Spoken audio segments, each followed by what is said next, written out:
74 ballistic missiles. 11 minutes, 9 launch platforms scattered across western Iran. Mobile launchers mounted on trucks that had spent 3 weeks repositioning exclusively at night, hiding under bridges, slipping into mountain ravines, specifically to deny satellite intelligence that U.S. planners updated every 6 hours. 74 objects on converging trajectories toward a single hull, the USS Gerald R. Ford. The aircraft carrier is the largest ever built. 100,000 tons of American power projection, 5,200 people on board. That was what Iran decided to attack. And before anyone asks why, you have to go back to February 28th.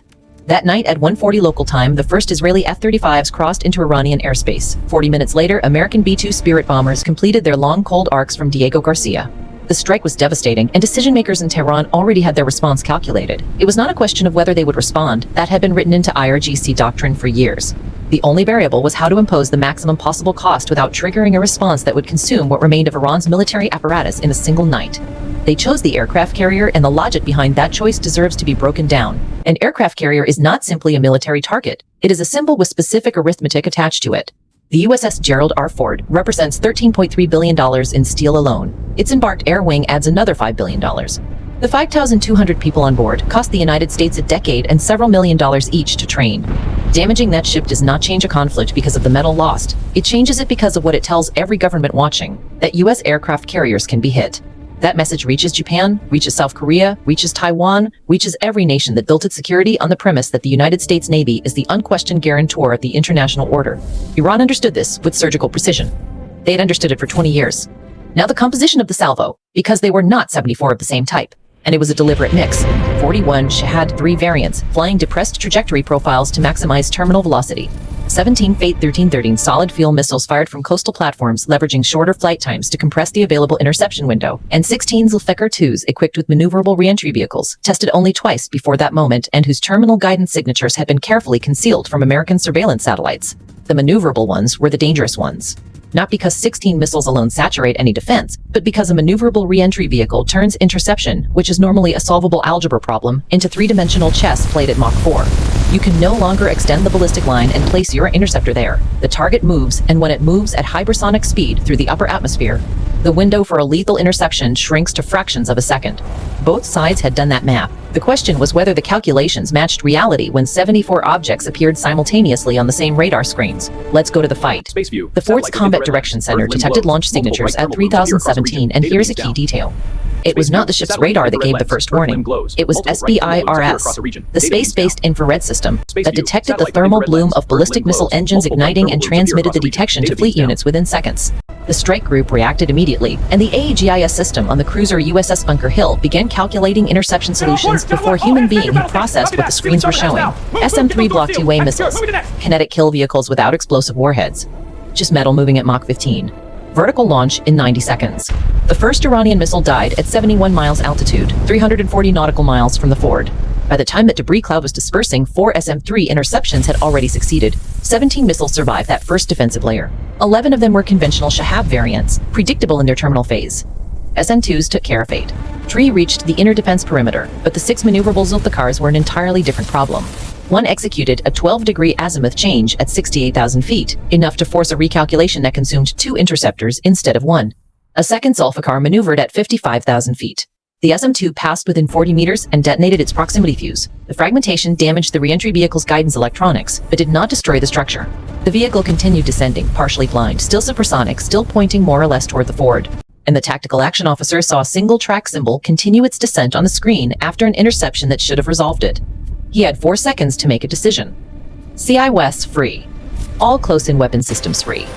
The Ford's 4 Phalanx Gatling guns converged on the track. The damaged Zulfikar detonated 340 meters above the water, 686 meters off the port bow, and a fragment struck the ship's sponson, leaving a 10-centimeter mark in the steel. No crew injured, no systems damaged. The Ford had been struck by debris from a missile that had already ceased to be a missile. In the history of U.S. carrier operations, that barely qualifies as an incident. Yet it will appear in the curriculum of every naval war college on the planet for the next decade, because what it represents is proof of concept. The maneuverable reentry vehicle came close enough to leave a mark, and that, in strategic terms, does not fade. The entire engagement lasted 9 minutes and 47 seconds. Of the 74 missiles launched, 69 were destroyed in the various defensive layers. 3 impacted the water less than 2 nautical miles from the ship. 2 were eliminated in the terminal zone. 1 left shrapnel in the sponson. 0 U.S. casualties.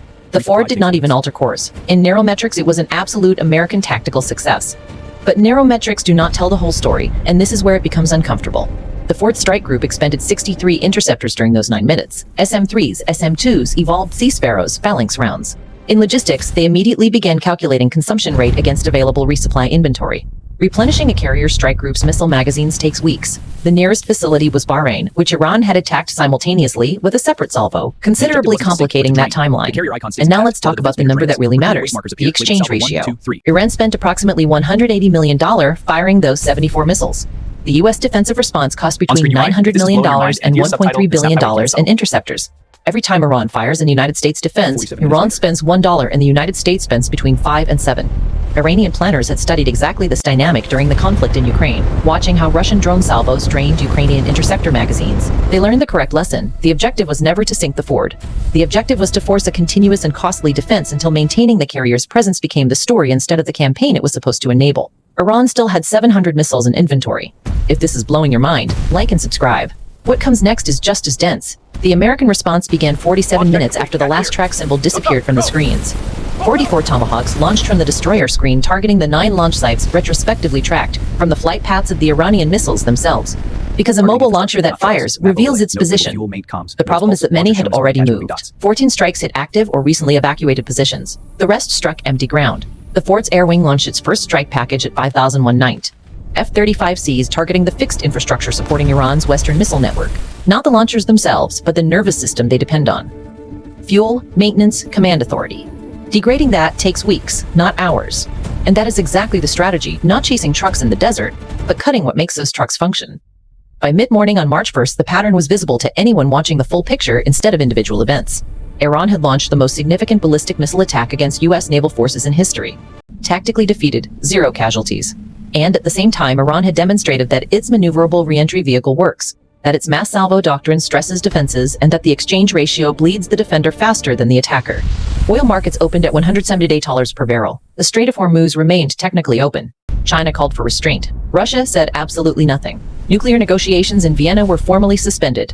The post-action analysis will be studied in every naval war college on the planet. They will find a 93% interception rate, extraordinary, representative of decades of investment in missile defense. They will also find that the 7% penetration came specifically from the threat category in which Iran had invested most heavily, against a salvo of 74 missiles, 74 missiles, 74 missiles in the terminal zone.